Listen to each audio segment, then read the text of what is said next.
guys, for today's video, kung napanood nyo yung previous vlog ko about sa Blowity EB3A na nabili ko sa Lazada, ngayon guys, bumili ako ng solar panel na 200 watts para mapagana doon sa Blowity EB3A natin. And guys, kung bago sa channel ko, don't forget to click like, share, subscribe. Click mo rin yung bell para laging update sa mga videos ko. So yun nga guys, no, bumili ako ng solar panel. Ang brand is Jinko. So ito siya, yan, o kahit saan yan. And 200 watts siya.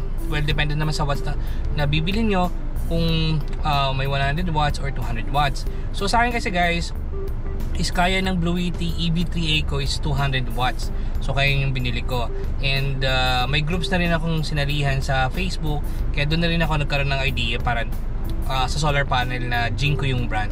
And yun guys, ngayon papakita ko sa inyo sa video na to yung pagka-deliver ng solar panel na binili ko sa Lazada. Malaki siya, and nilagay ko na rin siya sa bubong, pero hindi na pag ganun ka setup kasi kailangan ko pang bilhan ng mga materials like yung mga railings, yung mga clamps for safety na rin para hindi mawala or manakaw.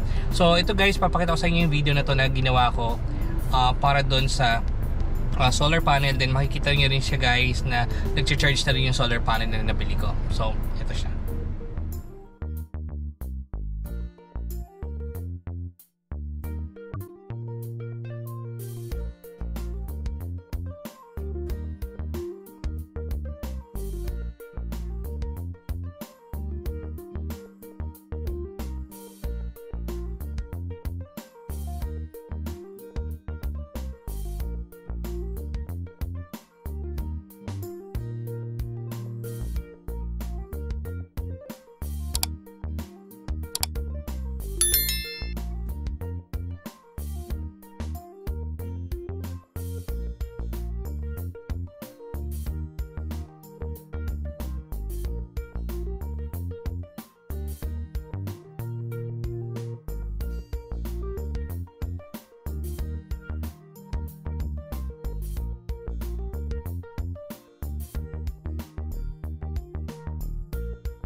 Video, ito na yung nabili kong solar panel para sa Blowity.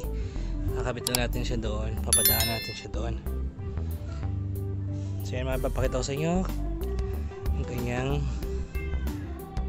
kung gumagana ba siya or hindi. Ayan, medyo hinihinga lang ako kasi umakit pa ako doon. So kabitan natin to. Ayan. So yun guys, na-set up na natin yung solar panel. So connect na lang natin mamaya sa baba. Ayan,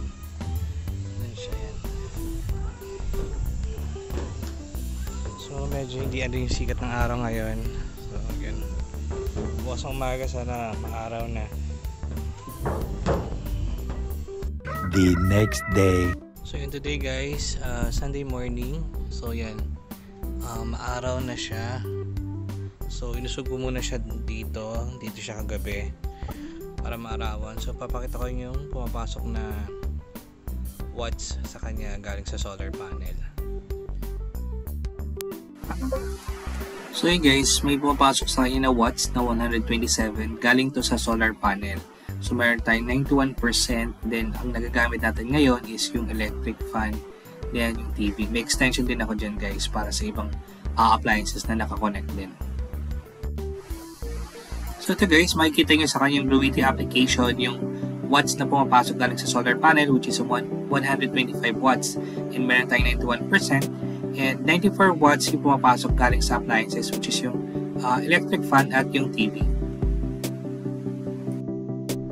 So yun guys, dito ko tatapusin tong video na to, and sa mga susunod na vlog, and papakita ko naman sa inyo yung mga ibang appliances na gagamitin natin gamit ng Bluetti EB3A at naka solar panel siya. So guys, and yun, kung bago lang sa channel ko, ano pa din sa channel ko, don't forget to click like, share, subscribe, click mo na yung bell para lagi update sa mga videos ko. Thank you for watching and see you on the next vlog. Bye!